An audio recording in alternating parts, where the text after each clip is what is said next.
네, 오늘도 하나님의 말씀을 우리 통독하면서 통독과 함께 시작하는 복된 하루입니다.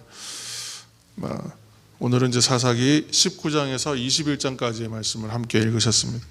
하나님 나라를 사는 거룩한 백성 되기를 원하는 하나님께서 이스라엘을 출애굽하게 하시고 가나안 땅에 정착하게 하시면서 만들어 주신 시스템이 이제 큰 틀이 있습니다. 그게 바로 1년에 3차례씩 이제 모든 사람들은 하나님의 성소에 한 번씩 나와서 모이라는 거였고, 또 이제 레위인들에게 성읍으로 줬던 그 48곳의 그 장소들을 중심으로 해서 이곳을 신앙의 중심지로 삼아서, 물론 이제 성소는 중앙에 한 곳에 있죠. 그리고 거기에는 1년에 3번 나와야 되고, 그렇게 평소에 나오지 못하니까 각 지역에 있는 48곳의 그 레위인들의 성읍을 중심으로 해서 신앙의 중심지로 삼는 그런 시스템이 되어 있는 거예요. 그리고 절기를 중심으로 살게끔 되어 있고, 또 안식일과 희년 규례가 있어요. 그래서 이러한 체계들을 만들어 놓으신 건데, 이게 이제 하나님 나라를 이루어가는 제사장 민족, 제사장 나라다, 이렇게 이제 해서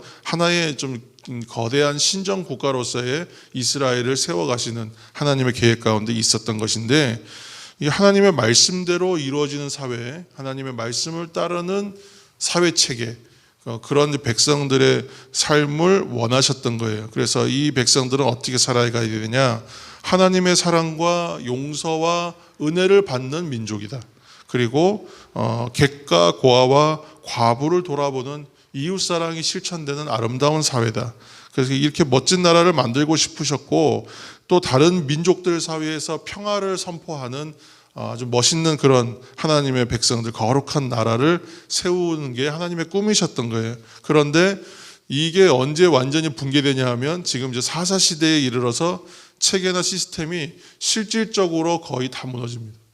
지금 이제 뭐 도덕과 윤리 수준도 거의 바닥을 쳐요. 그냥 다 무너진 거죠.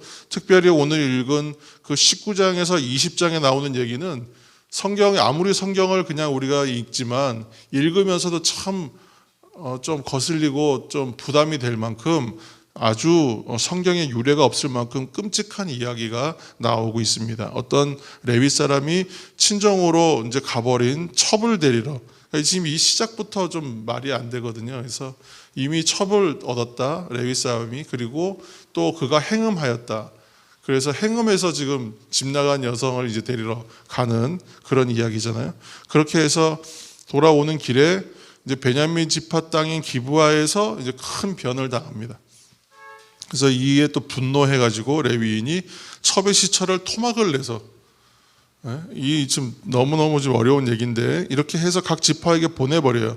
그러니까 이스라엘 전체가 공분을 해가지고 미스바에 모여서 이걸 어떻게 하느냐, 이제 자기네끼리 이제 얘기를 해서 베냐민 지파와 전쟁하는 것으로 이렇게 결론 나버립니다.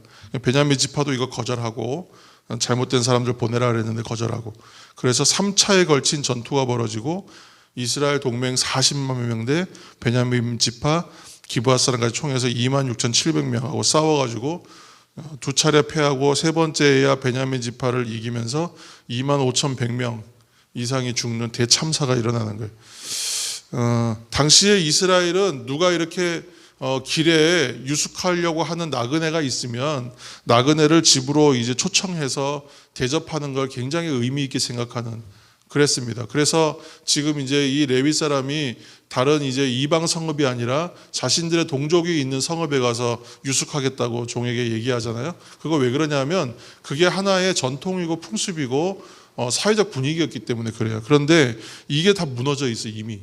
그래서 기브아의 땅에 들어갔을 때 아무도 영접하거나 대접하려는 자가 없습니다. 그런데 그 땅 사람도 아니고 그 땅에 거주하는 이제 다른 동족인데, 한 노인이, 노인 세대죠. 그래서 한 분이 이제 자기 집으로 그때서야 데려다가 대접을 하게 되는 거죠. 그런데 꼭 그 소돔에서 있었던 일처럼, 롯의 가정이나 뭐 이런 데 있었던 것처럼, 그 불량배들이 레인을 내어달라고 이렇게 얘기하는 거예요. 이거 상관하겠다 얘기하는 게 일종의 이제 그 동성애를 하겠다는 그런 얘기잖아요.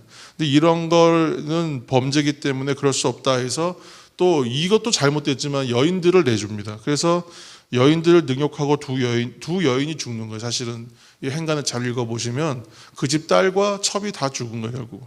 그런데 이제 레위인이 어떻게 하냐면 그 첩의 시체를 갖고 가가지고 토막을 내가지고 전국에 보내버려요.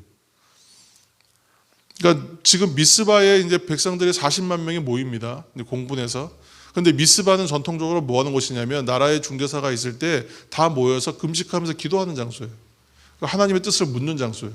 그런데 미스바에 모여서 뭐 하냐면 하나님의 뜻을 묻질 않아요. 기본적으로. 여기서 하나님께 뜻을 묻는다는 얘기가 전혀 안 나와요. 금식과 기도는 언제 하냐면 2차례 전쟁에서 전투에서 패하고 난 다음에야 어떻게 합니까 하고 그때서야 금식해요. 그리고 그 전에도 어떻게 하냐면 하나님 싸울까요 말까요도 아니에요. 그냥 싸워요. 그러니까 이렇게 지금 이미 어떤 그런 시스템이 다 무너졌다. 기본이 없다라는 얘기예요. 우리가 그 옛 속담에 그런 말 있잖아요. 밑 빠진 독에 물 붓기라는 말이 있잖아요. 그것처럼 밑이 빠진 독에 아무리 물을 부은지언정 그 독은 채워질 수가 없습니다. 그러면 방법은 뭐예요? 그 우리 옛날 동화에 나온 것처럼 두꺼비가 막아주든지 밑을 막아야 돼요. 밑을 막고 나서야 물을 부어야 채워지는 거예요.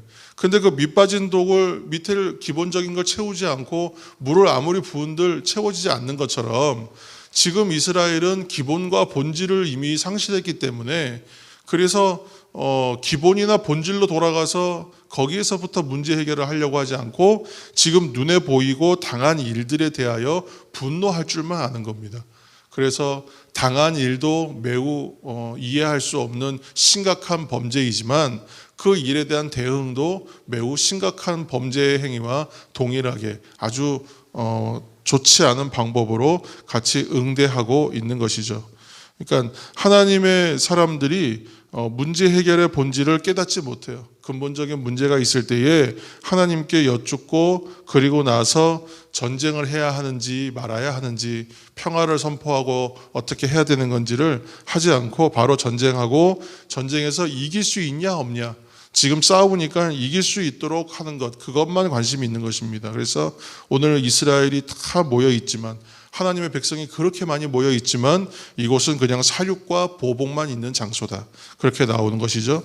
인류의 역사는 항상 자신이 옳다는 것을 주장하고 그것을 증명하기 위한 역사로 점철되어 있습니다. 뭐 이렇게 볼 수도 있지 않겠습니까? 그래서 인류의 역사는 내가 옳다는 것을 확인하기 위해서 상대방과 싸웠어요. 그래서 상대방을 굴복시켜야 되는 거예요. 내 뜻이 맞다는 걸 주장해야 되니까. 그런데 이게 주장이 안 되면 전쟁하는 거예요.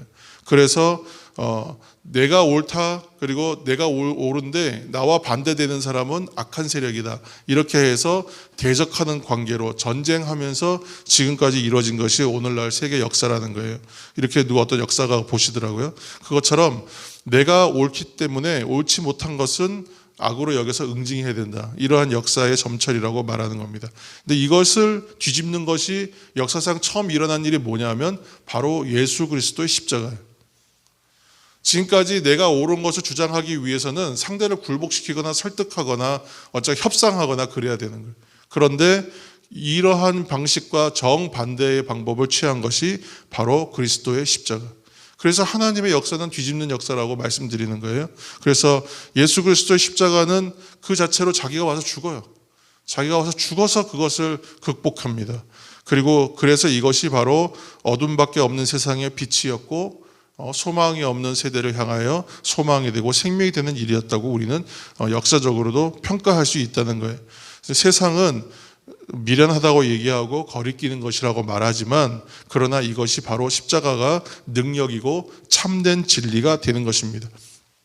탕자의 비유를 우리가 보면서 두 아들 중에 큰 아들의 불평 앞에서 아버지가 뭐라고 얘기하신지 몇 번 얘기했죠.